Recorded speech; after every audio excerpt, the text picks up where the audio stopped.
wabarakatuh. Waalaikumsalam. Nah, gini Ustadz, ada yang ingin saya tanyakan.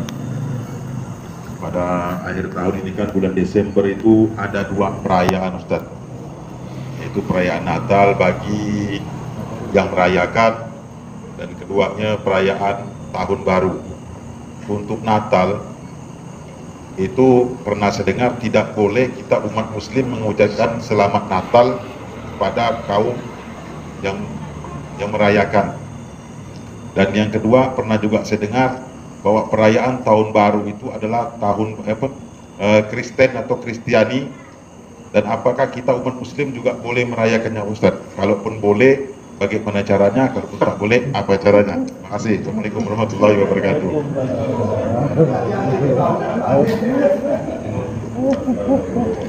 Berarti ada rencana.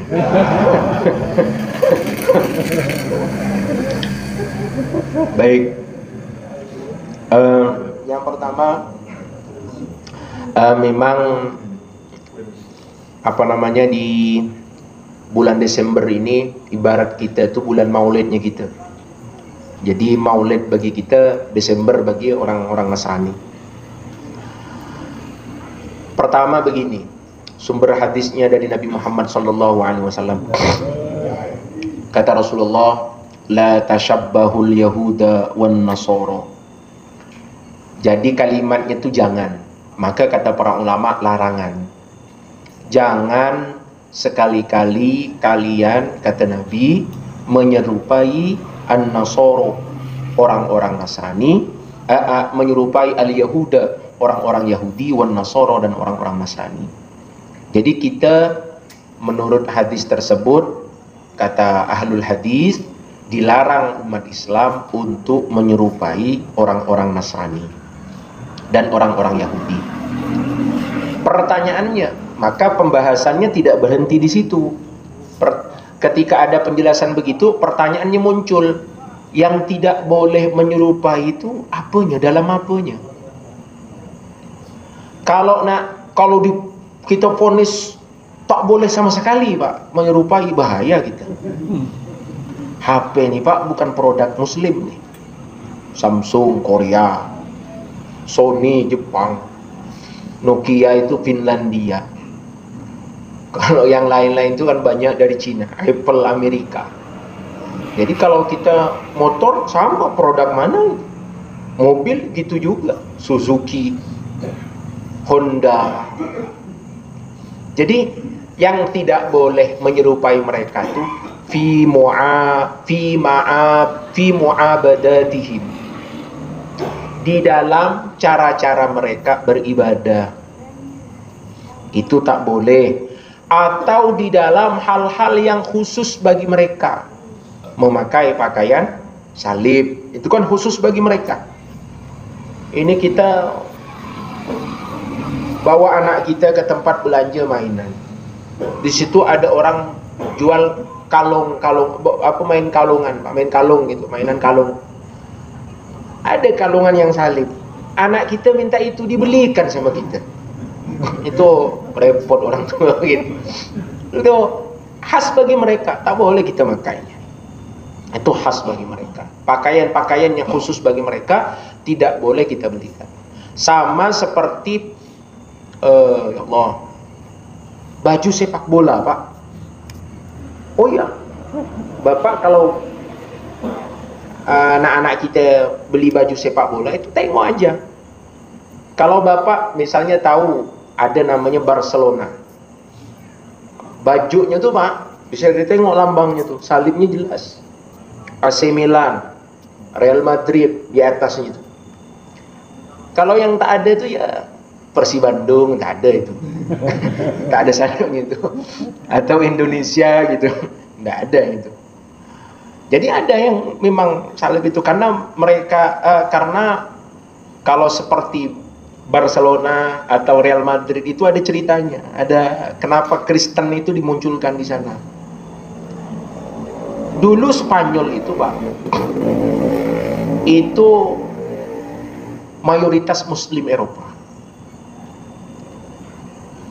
Mayoritas Muslim Eropa Bahkan ada dulu itu namanya, bukan sebelum terpecah itu namanya adalah Andalusia. Bahkan ada seorang ulama terkenal, bahkan kalau dihafalkan di pesantren, kitab ini akan membuka ilmu-ilmu yang lain. Dianggap kuncinya ilmu kalau di pesantren. Ada di pesantren itu Pak, ada namanya kitab Alfiyah Ibn Malik. Alfiyah Ibn Malik ini nazom ilmu nahu, ilmu bahasa Arab, 1002 bait, 1002 baris. Kalau dihafalkan dan hafal, itu akan membuka ilmu-ilmu yang lain. Maka disebut miftahul ilmi, kuncinya ilmu. Pengarang kitab itu dari negeri Spanyol, Andalusia. Kalah ditaklukkan oleh Ratu Isabella yang Kristen itu. Ditaklukkan oleh Ratu Isabella, akhirnya jadi negeri Kristen. Yang Muslim harus masuk Kristen. Kalau tidak masuk Kristen, dibunuh. Maka kebanyakan Muslim-Muslim yang di Andalusia itu lari ke negeri Maroko. Maka pas kemarin Piala Dunia Maroko dengan Spanyol itu semangat dukung Maroko. Kok kita yang tahu sejarah itu tahu? Itu lari ke sana. Lari ke sana. Jadi itu asal Kristen di sana. Terus kemudian sehingga di sana itu sekarang tinggal ceritanya saja. Islamnya, masjidnya sudah tidak ada, peninggalannya sudah tidak ada, perpustakaan Islam terbesar yang dulu di situ ada, keilmuan-keilmuan sudah tidak ada. Maka kembali kepada yang dipahami oleh yang ditanyakan tadi itu, kita dilarang oleh Nabi untuk menyerupai orang Nasrani dan orang Yahudi. Sehingga ulama berpendapat tak boleh kita mendatangi gereja di malam Natal. Kita mendatangi gereja di malam Natal tak boleh. Tapi kalau selain Natal tak apa-apa Pak. Bahkan sholat aja di gereja sah Pak. Ada masjid di sampingnya, Bapak nak sekali-kali masuk gereja nak sholat di situ, sah enggak? Sah enggak apa-apa. Makruh saja sholat di gereja itu. Iya makruh. Enggak sampai haram enggak gimana. Tapi kalau waktu ibadahnya, kalau ibadahnya misalnya mereka Sabtu Minggu Pak ya, kalau dalam waktu peribadatannya kita tak boleh pergi karena takut dianggap serupa. Nah, jadi macam musim-musim begini ini, nah tak usah pergi kita, tak usah ada niat nak pergi ke situ, karena kita takut dianggap serupa, menyerupainya. Terus kemudian tentang masalah mengucapkan Natal, Selamat Natal, berdasarkan hadis yang telah disebutkan tadi, maka sebagian ulama berpendapat haram mengucapkan Selamat Natal. Cukup lakum dinukum waliyadin aja. Tak perlu mengucapkan Selamat Natal, tapi kita tidak mengganggu peribadatan mereka. Gitu toleransinya. Tapi ada ulama yang mengatakan at-tahni'ah lin nasara yajuzu. Mengucapkan selamat kepada orang-orang Nasrani itu hukumnya boleh, tidak apa-apa. Di antaranya yang berpendapat demikian Grand Azhar, ulama Syekh Ahmad Thayyib, guru besar Azhar, Habib Ali Al-Jufri, dan banyak ulama-ulama lain. Kalau di Indonesia Profesor Quraisy Shihab, dan banyak-banyak. Jadi itu masalah perbedaan. Kalaupun ada di antara orang Islam yang mengucapkan Selamat Natal, itu ruang lingkupnya adalah perbedaan. Dan kita tidak mesti harus benci, dan kita mesti tidak boleh menghinakan orang-orang yang berpendapat demikian, karena itu juga kelasnya ulama. Tapi bagi saya Pak, saya lebih cenderung ikut yang mengatakan tidak boleh. Begitu juga misalnya ada orang Islam yang menjaga gereja. Kalau di NU Pak ada namanya Banser. Itu kalau malam Natal itu keliling Pak. Panglimanya Al-Habib Lutfi bin Yahya. Dulu juga di FPI, masih belum dibubarkan itu, gitu juga. Memang dikerahkan oleh Habib Rizik bagi laskar-laskarnya. Sebagian orang Islam kadang berpikir begini, masa orang Islam jaga gereja, kenapa tidak jaga masjidnya? Kan dia punya masjid, ngapa gereja dijaga? Ini kita kadang belum paham, Pak. Ini namanya politik keagamaan. Begini, kenapa gereja dijaga? Karena kita ini berada di sebuah negara yang disebut Indonesia, yang agama itu kedudukannya semua sama. Satu. Kedua, Islam di Indonesia memang mayoritas, tapi tidak semua provinsi Islam mayoritas. Ketika misalnya di Kalimantan Barat Islam ini mayoritas, Pak. Kemudian gerejanya dikacau, gerejanya taruhlah misalnya ditakut-takuti orang-orang Nasrani untuk beribadah di gerejanya, maka akan ada sifat nama istilah balas dendam dari orang-orang Kristen yang di Papua, yang di Manado, yang di situ Islamnya minoritas.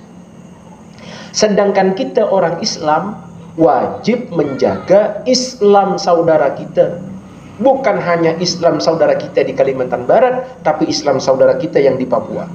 Kalau kita yang mayoritas di sini semenah-menah kepada non-muslim, kepada orang Kristen, nanti Kristen gitu juga. Masjid bisa dibakar. Kan banyak tragedi. Dan udah ada tragedi. Bukan hanya gereja yang dibakar. Masjid di Papua dibakar. Maka untuk menjaga keutuhan ini, dijagalah itu. Nah, sebenarnya bukan menjaga gerejanya, Pak. Menjaga masjid saudara kita yang di Papua. Karena dengan Islam, dengan Kristen di sini dijaga, otomatis Kristen di sana akan menjaga Islam. Gitu timbal baliknya. Timbal baliknya seperti itu. Karena kita wajib menjaga Islam bukan hanya di tempat kita, tapi di seluruh dunia. Menjaga keislaman saudara kita. Cuma bagi kita yang tak bertugas di situ, tak usah nak sibuk-sibuk malam Natal nak pergi ke situ nak jaga, Pak.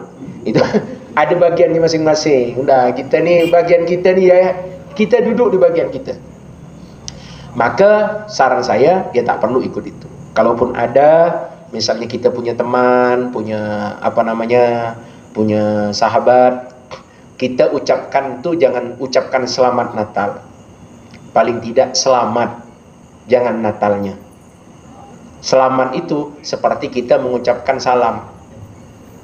Yang pernah saya sampaikan kemarin itu.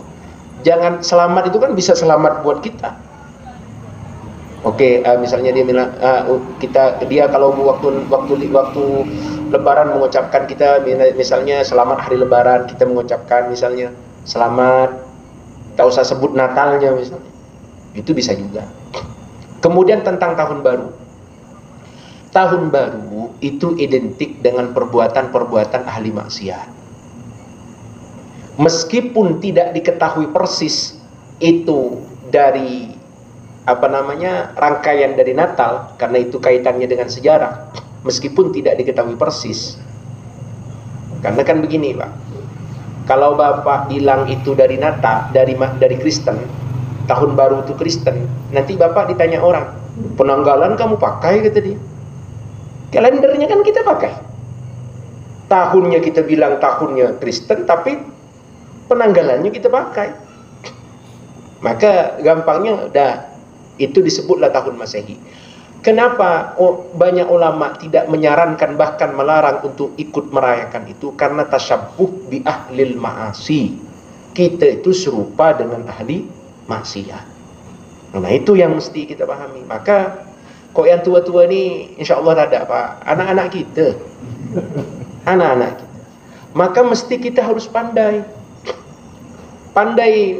carikan cara macam mana dia tu tak ada berjalan.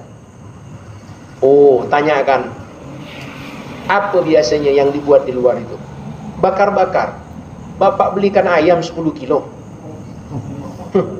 Ayam 10 kilo, biar sampai puas dia. Pengen jagung, belikan jagung. Pengen apa, belikan. Yang penting jangan keluar. Ajak teman-temannya ke sini.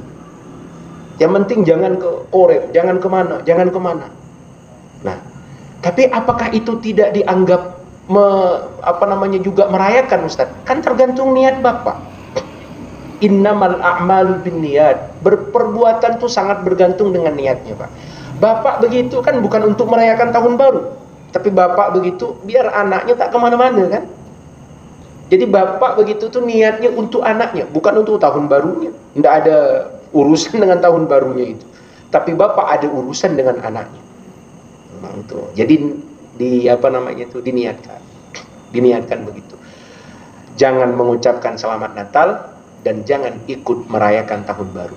Kalau bapak mengadakan ngumpul-ngumpul dengan keluarganya di rumah, hidupkan karaoke yang besar-besar, ikutkan joget-joget, itu 9-10 Pak dengan yang orang 9-10 itu bapak bilang kami tidak keluar Ustaz. Iya tidak keluar, tapi bapak bunyikan begitu ganggu tetangga. Apalagi bunyikan mercon tuh Pak, itu ada waktunya. Kalau udah lepas di atas jam 10, jam 11, jam 12 jangan. Apalagi di kampung kita, ini bunyi mercon sana sini. Kasihan yang punya anak kecil Pak. Anak kecil rewel lagi suka nangis. Siapa yang nak tanggung kalau dia nangis? Yang hidupkan mercon tuh tak sanggup dia untuk untuk membujuknya biar dia tidak nangis. Maka itu pentingnya kita dalam bermasyarakat. Jadi silahkan mengadakan misalnya untuk niatnya untuk agar tidak keluar dan semacamnya, tidak apa-apa. Tapi jangan niat ikut merayakan tahun baru. Kita siapkan merayakan tuh nanti di Muharram. Itu besar kan. Kalau punya duit tabung, jangan pakai sekarang. Kalau nak merayakan nanti bulan Muharramnya. Kalau ada duit sekarang ya sedekah saja, sedekah. Kalaupun biar anaknya tidak keluar, karena di luar tuh maksiat banyak. Maksiatnya banyak. Sehingga jaga lingkungan kita, jaga anak-anak kita. Nah, itu mungkin yang bisa disampaikan. Silakan mungkin ada